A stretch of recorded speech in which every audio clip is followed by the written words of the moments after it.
할렐루야, 귀한 찬양 감사합니다. 우리가 지난주에는 선한 사마리아 사람에 관한 말씀을 나누었습니다. 어떤 사람이 예루살렘에서 여리고로 내려가는데 강도를 만나서 가지고 있는 모든 것을 다 빼앗기고 죽게 되었습니다. 예루살렘은 무엇을 상징하는 것입니까? 에덴 동산을 상징하는 것입니다. 그리고 여리고는 에덴 동산에서 추방당한 아담이 살아가고 있는 이 세상을 가리키는 것입니다. 그 아담은 바로 우리를 가리키는 것이죠. 우리가 신앙이 타락해서 원수 마귀를 만나 가지고 있는 모든 영적인 생명과 모든 자원을 다 빼앗기고 죽게 되었는데 제사장도 외면하고 레위 사람도 외면하게 되었습니다. 그런데 선한 사마리아 사람이 구원해 주었다는 것입니다.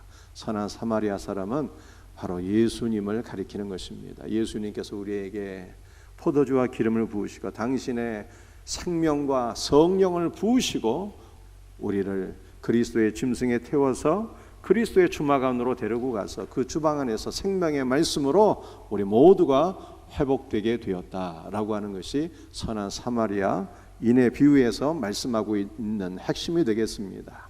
그런데 이 비유에서 주님께서 이렇게 말씀하셨어요. 너도 이와 같이 하라. 우리가 선한 사마리아 사람이 되었으니 너도 이렇게 영혼을 구원하는 일에 힘쓰라고 말씀하신 것입니다. 우리가 어떻게 선한 사마리아 사람이 된 것입니까? 그리스도께서 우리에게 피와 성령 안에서 자기 자신을 부어주셔서 믿는 성도 안에는 그리스도로 충만하게 되었어요. 그래서 우리가 선한 사람, 사마리아 사람이 되었다는 것입니다. 그러므로 여러분 주위에 강도 만난 자들, 원수 마귀로 인해서 영적 생명을 빼앗기고 다 죽게 된 자들, 그리스도의 주막고 교회 안으로 인도해서 생명의 말씀으로 살아날 수 있는 일에 우리 모두가 쓰임 받기를 주님의 이름으로 축복합니다. 오늘 우리가 함께 나눌 말씀은 마르다의 아름답고 복된 신앙입니다. 우리는 이때까지 마르다의 신앙이 아름답고 복되다라고 하는 것을 들어본 일이 아마 결코 없을 거예요. 마리아의 신앙이 아름답고 복되다라고 하는 말씀은 많이 들어보았을 것입니다. 그런데 오늘 본문은 마리아가 아닌 마르다의 신앙이 아름답고 복되다는 것입니다. 왜 그런지 함께 말씀을 살펴보면서 은혜 받는 복된 시간이 되기를 주의 이름으로 축복합니다.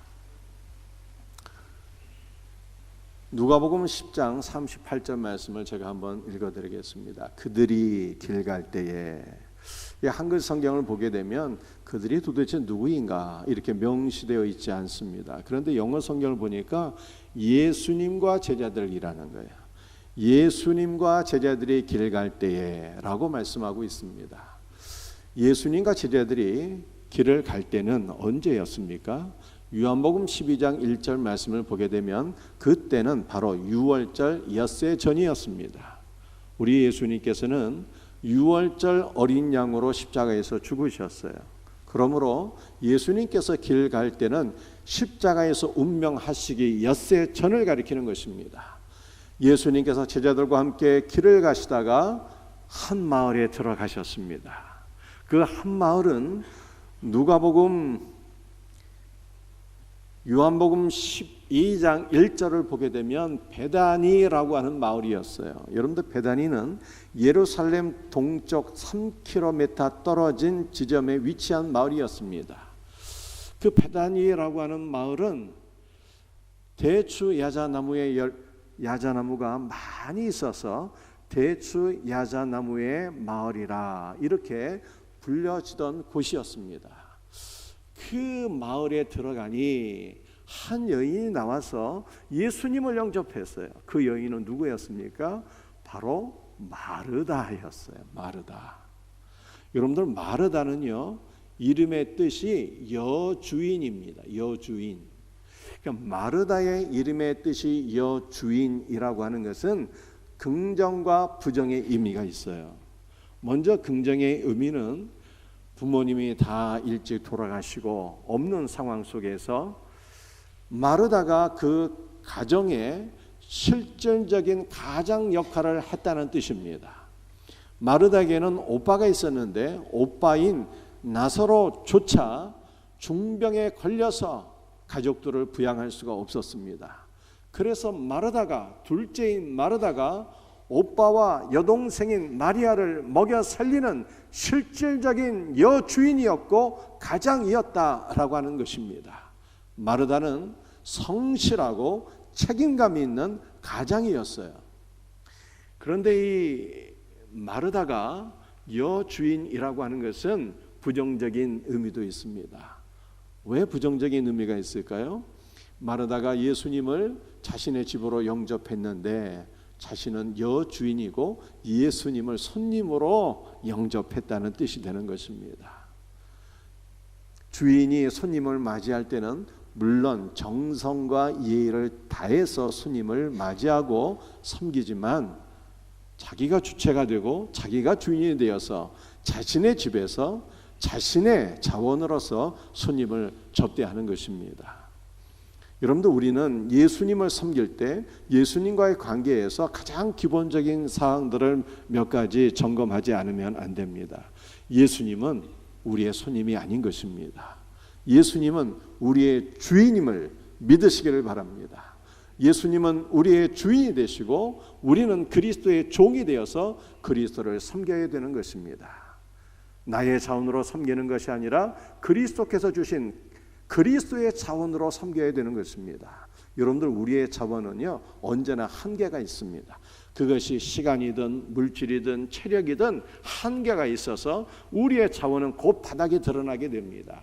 우리의 자원은 쉽게 고갈되는 것입니다. 자원이 다 떨어져 가는데 지속적으로 주님을 섬기려면 힘들고 어렵고 불만 불평이 나오기가 쉽습니다. 마르다도 자기의 자원을 가지고 주님을 섬기다가 원망하게 되었어요. 누가복음 10장 40절에 마르다의 불평이 나온 것입니다. 예수님, 내 동생이 나 홀로 섬기도록 왜 방치하고 있습니까? 내 여동생에게 명해서 나와 함께 섬기도록 말씀해 주시길 바랍니다. 이렇게 예수님과 여동생을 함께 원망하게 되었습니다. 여러분들, 우리의 것으로 섬기게 되면 이렇게 우리에게도 불만 불평이 나올 수가 있어요. 왜 아무도 나를 알아주지 않는 것이지? 왜 아무도 나를 도와주지 않는 거야? 하면서 마르다처럼 불만하고 불평하기가 쉬운 것입니다. 그러므로 우리는 언제든지 우리의 것으로 섬기는 자가 되면 안 되고 주님으로부터 자원을 공급받아서 은혜를 공급받고 능력을 공급받고 생명을 공급받아서 주님의 것으로 주님을 섬길 수 있는 복된 우리 봉사자들이 다 될 수 있기를 예수님의 이름으로 축복합니다. 여러분들, 이 마르다의 봉사를 보게 되면 이처럼 분명히 문제가 있습니다. 그런데 왜 마르다의 신앙이 아름답고 복된 신앙일까요? 그것은 성경이 그렇게 말씀하고 있어요. 요한복음 11장 5절 말씀 함께 같이 읽어보겠습니다. 예수께서 본래 마르다와 그 동생과 나사로를 사랑하시더니, 여러분들 우리가 신학교를 가게 되면 많은 교리들을 배우게 되는데 그 교리 가운데 하나가 유기적 축자 영감설이라는 것이 있습니다. 이것은 무슨 뜻인가 하면 성경의 자고 하나하나가 성령의 감동으로 다 기록된 말씀이라는 뜻입니다. 놀랍죠? 단어 하나하나가, 심지어는 철자 하나하나가 다 성령의 감동으로 기록된 하나님의 말씀이라는 것입니다. 이것을 요한복음 11장 5절에 적용하게 되면 단어의 순서 배열조차도 성령의 영감으로 기록된 거예요. 그런데 요한복음 11장 5절을 보게 되면 누구의 이름이 먼저 기록되어 있습니까? 놀랍게도 마르다의 이름이 먼저 기록되어 있어요. 그리고 마리아는 이름도 없어요. 그의 동생이라고 이라고 표현하고 있습니다. 그리고 마지막에 나사로를 사랑하셨다 이렇게 말씀하고 있어요. 이것은 마르다가 그의 동생 마리아나 나사로보다 주님 보시기에 훨씬 더 중요한 인물이며, 예수님은 마르다를 훨씬 더 사랑하셨다는 뜻이 되는 것입니다.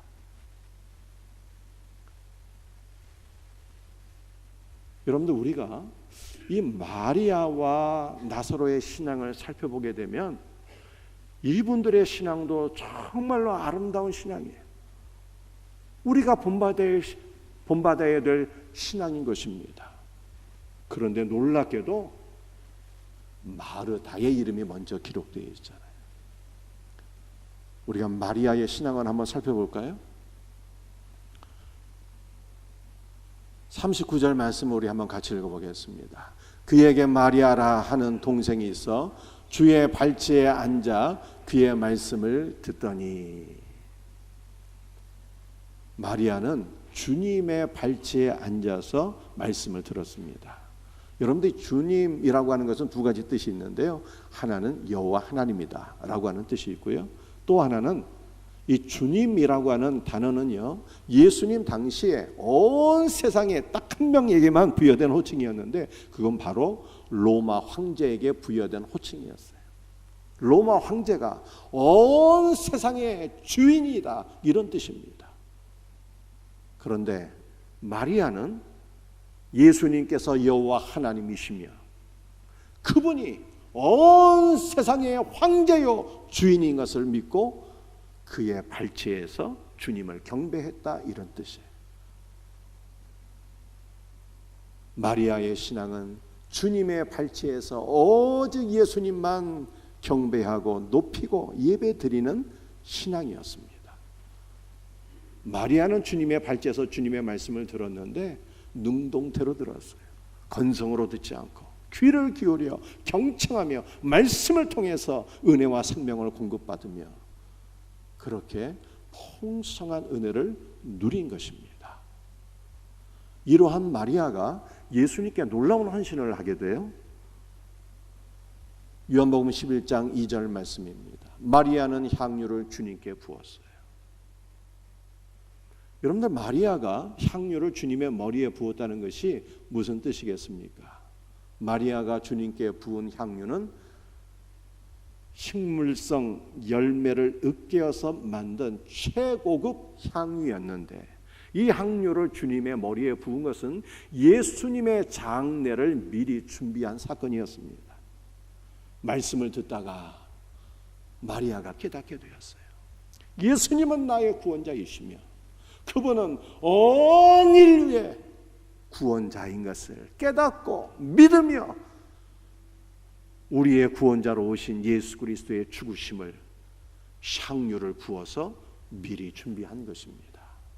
그런데 마리아가 향유를 주님께 머리에 부었다라고 하는 것은 단순히 예수님의 장례를 준비한 것만이 아니었어요.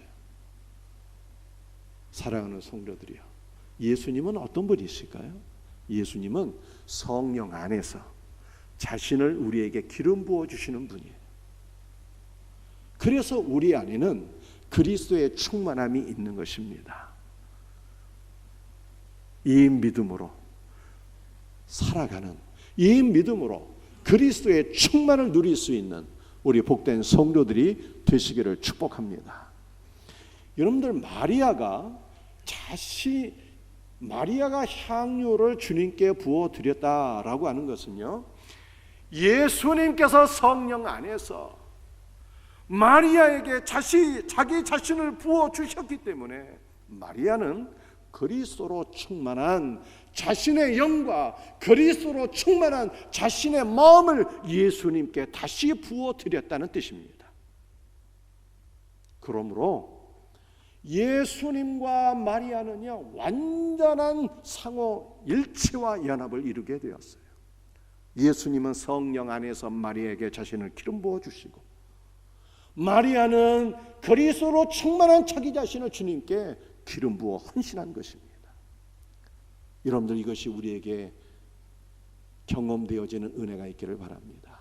성령 안에서 예수님께서 우리에게 임재하시고 우리는 그리스도로 충만한 우리 자신을 주님께 부어드릴 때 하나님 앞에 귀하게 쓰임받게 되는 것입니다.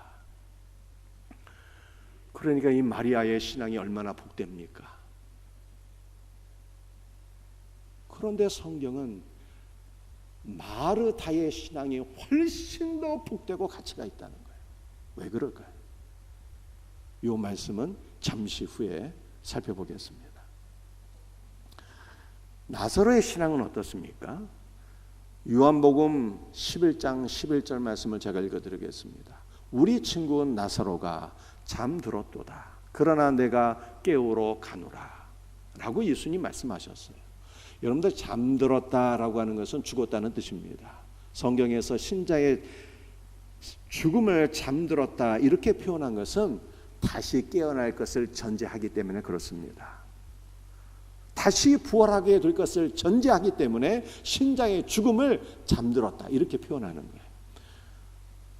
그러니까 예수님께서 내 친구 나사로가 지금 죽었다는 거예요. 그래서 내가 그를 깨우러 가노라. 내가 나사로를 다시 살리러 가노라. 이렇게 말씀하셨어요. 여러분들, 나사로의 죽음과 부활은요, 바로 우리의 죽음과 우리의 영적 부활을 가리키는 것입니다. 예수님께서 우리에게 부활 생명을 주셔서 우리도 나사로처럼 영적인 생명을 얻었고, 그리고 예수님께서 다시 재림하실 때 우리도 나사로처럼 부활하게 될 것을 믿으시기를 바랍니다. 여러분들, 부활 생명을 얻은 나사로로 인하여 많은 유대인들이 예수님을 믿게 되었어요. 이것도 바로 우리의 이야기인 것입니다. 예수님의 부활 생명을 얻은 저와 여러분을 통해서 이 땅의 많은 불신자들이 예수 믿고 구원받는 생명의 역사가 일어나게 될 것을 믿으시길 바랍니다. 이 믿음으로 전도해야 되는 거예요. 그러니까 나사로의 믿음도 얼마나 아름다운 믿음입니까? 생명의 믿음이었고 많은 영혼을 구원하는 믿음이었습니다. 그런데 마르다의 믿음이 훨씬 더 아름답고 복되다는 거예요. 왜 그럴까요? 누가복음 10장 40절 말씀입니다. 마르다는 준비하는 일이 많아 마음이 분주한지라 라고 말씀하고 있어요. 준비하는 일이 많다라고 하는 것은요, 섬기는 일이 많다는 거예요. 주방봉사하고 식사로 준비하는 섬기는 일이 많다라고 하는 뜻입니다. 그런데 이 단어는요, 본래 집사의 직무를 가리키는 단어예요.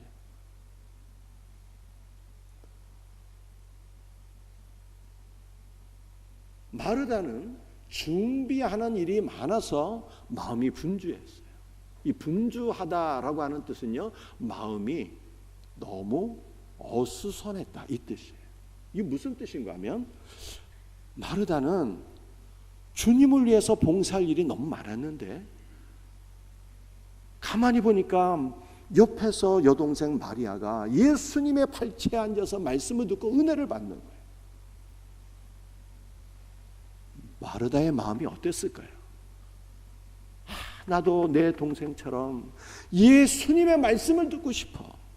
나도 은혜 받고 싶고 나도 예수님을 예배하고 싶어.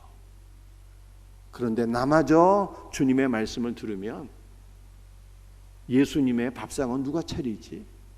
이렇게 생각했다는 거예요. 그래서 마르다는 마음이 너무 분주했어요. 예수님의 밥상도 차려야 되고 말씀도 들어야 되겠고, 야, 이거 어떻게 하면 좋을까? 내가 이거 어떻게 하면 다 할 수 있지? 막 동동거리면서 동분서주했다는 뜻입니다. 이 마음이 이해가 되십니까? 이러한 마르다를 바라보시면서 우리 예수님께서 사랑과 긍휼의 마음으로 마르다의 이름을 2번 불러주셨어요. 그런데 성경에서 이름을 2번 불러주셨다는 것은요, 놀라운 은혜예요. 사례가 몇 번 없어요. 제가 성경을 훑어보니까 사례가 고작 4번 있더라고요. 누구의 이름을 불러주셨는가 하면은 모세의 이름을 2번 불러주셨고요, 사무엘의 이름을 2번 불러주셨고요. 그리고 사울, 여기서 사울은 바울이에요. 사울의 이름을 2번 불러주셨고요. 그리고 마지막으로 시몬은 베드로입니다. 시몬의 이름을 2번 불러주셨어요. 그런데 이 4번의 사례가 다 긍정적인 사례들이에요. 생명의 초대 안으로 그들을 부르실 때, 생명 안으로 그들을 초대하실 때, 모세야 모세야 이렇게 2번 이름을 불러주신 거예요.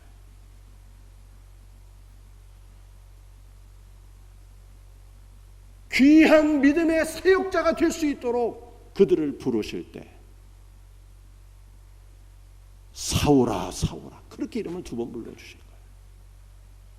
내가 너를 사랑한다, 내가 너를 위하여 기도한다 하실 때,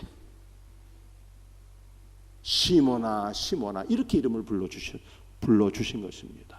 그러므로 마르다의 이름을 2번 불러주신 것은요, 정말로 놀라운 은혜입니다. 내가 너를 나의 생명 안으로 초대하며, 내가 너를 나의 귀한 사역자로 세우며, 내가 너를 사랑하노라, 내가 너를 위해서 기도하겠다, 이러한 의미인 것입니다.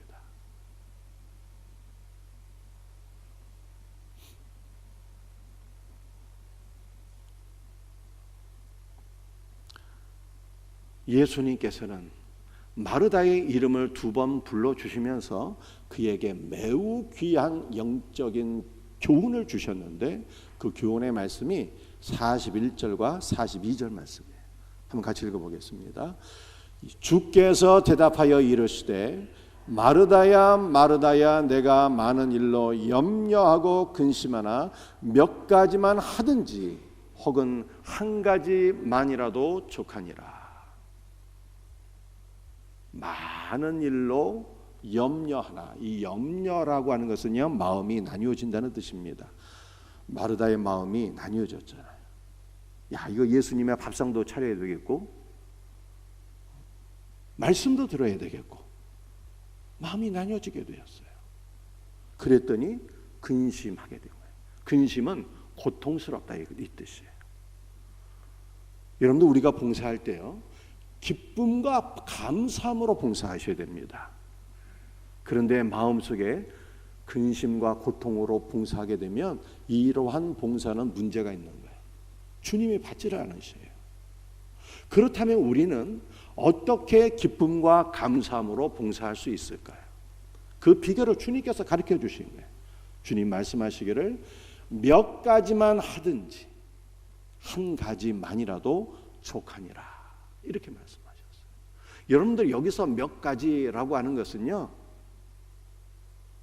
서너 가지, 너댓 가지를 의미하는 것이 아닙니다. 영어 성경을 보게 되면 few라고 되어 있어요. 이거는 한두 가지, 많아야 2-3 가지인 것입니다. 몇 가지만 하든지 아니면 한 가지만이라도 족하니라, 그렇게 말씀하신 거예요. 왜 한두 가지만 하라고 말씀하셨을까요? 그것은 너무 많은 봉사를 하게 되면 주님과 교통이 안 되기 때문에 그렇습니다. 일에 치여서 은혜 받을 수 없다는 뜻입니다. 주님께서 원하시는 봉사는 무엇일까요? 먼저 주님 앞으로 나와서 생명의 말씀을 듣고 은혜와 생명과 능력을 공급받는 거예요. 그래야 하나님 앞에 기쁨으로 봉사할 수 있기 때문입니다. 사랑하는 성도들이요, 여러분의 지금 봉사 사역들을 한번 점검해 보시기를 바랍니다. 기쁨으로 봉사하고 계신가요? 아니면 여러분 마음속에 너무 무거운 짐이 있지는 않습니까? 만약 그렇다면 좀 봉사를 줄이셔야 돼요. 우리는 먼저 주님 앞으로 나가서 그분의 말씀을 듣고 그분 앞에 기도하며 그리스도와 함께 교제하고 교통하는 삶을 누리셔야 되는 것입니다. 그럴 때 우리는 주님 주시는 은혜 가운데 기쁨으로 봉사할 수가 있어요. 이 말씀을 마르다가 순종했을까요? 순종하지 않았을까요? 순종한 것입니다. 그래서 요한복음 11장 5절에 마르다의 이름이 먼저 기록된 거예요. 이제 마르다는 단순한 봉사자가 아니었어요. 주님을 만나서 그분의 말씀을 들으며 그분이 주시는 은혜와 생명으로 성도를 섬기는 귀한 믿음의 사역자가 된 것입니다. 여러분들, 우리는 마르다의 신앙이 왜 귀한가를 누가복음 10장 전체를 통해서 한번 살펴볼 필요성이 있습니다. 오늘 설교는 제가 누가복음 10장을 말씀드리면서 세 번째 설교가 되는 거예요. 누가복음 10장 첫 번째 말씀이 무엇이었습니까? 70인 전도대에 관한 말씀이었어요. 70인 전도대가 예수님으로부터 파송을 받았습니다. 각 지역과 각 마을과 각 가정으로 들어가게 되었습니다. 그래서 각 가정을 생명의 말씀을 통해서 그리스도의 가족으로 세우게 되었어요. 그러니까 70인 전도대의 사역은 어떠한 사역이었습니까? 그들의 사역은요, 수직적으로 하나님을 섬기는 사역이 아니라 수평적으로 사람들에게 복음을 증거하고 사람을 섬기는 수평적인 사역이었어요. 이해가 되십니까? 두 번째 10장에서 살펴본 두 번째 내용은 선한 사마리아 사람의 말씀이었습니다. 여러분들, 사마리아 사람의 사역이 무엇입니까? 그것은 수직적으로 하나님을 섬기는 것이 아니라 수평적인 관계 속에서 강도 만나서 죽은 자, 죽어가는 자, 그를 그리스도의 주막 안으로 데리고 가서 한 영혼을 구원하고 살리는 수평적인 사역이었어요. 그런데 누가복음 10장을 보게 되면 수직적인 신앙인이 나옵니다. 수직적인 신앙인은 누구였습니까? 마리아였어요. 마리아는 주님의 발치에 앉아서 말씀을 듣고 그분의 말씀을 듣고 자기 자신을 예수님께 온전히 헌신한 수직적인 신앙인이었습니다. 반면에 마르다는 어떨까요? 그는 본래는 70인 전도대처럼 선한 사마리아 사람처럼 수평적인 사람이었어요. 자기 가족을 섬기고 이웃들을 섬길 수 있는 수평적인 신앙인이었습니다. 그런데 이 수평적인 신앙인이었던 마르다에게 수직적인 관계 속에서 주님을 만나고 주님을 예비하고 주님이 주신 말씀과 은혜와 생명 속에 사람을 섬기는 은혜가 더해졌다는 것입니다. 마르다의 신앙은 수평과 수직이 조화되는 그러한 온전한 신앙이었어요. 이것은 누구에게도 없던 것일까요? 마리아에게도 없던 거예요. 이거는요. 마리아도 하나밖에 없었어요. 수직적인 관계에서 주님의 말씀을 듣고 자기 자신을 주님께 부어드린 요거밖에 없었는데 마르다는 두 개가 다 겸비된 것입니다. 수평적인 관계 속에서, 수직적인 관계 속에서 십자가가 이루어진 신앙, 이것이 바로 마르다의 신앙입니다. 과연 정말 마르다의 신앙이 수직적인 관계 속에서 은혜를 받고 그 은혜로 사람들을 섬긴 수평적인 신앙인, 정말 십자가 신앙, 이것이 맞는 것입니까? 우리는 이것을 마지막 말씀을 통해서 다시 한 번 더 확인해 보고자 합니다. 요한복음 11장 1절 말씀 함께 같이 읽도록 하겠습니다.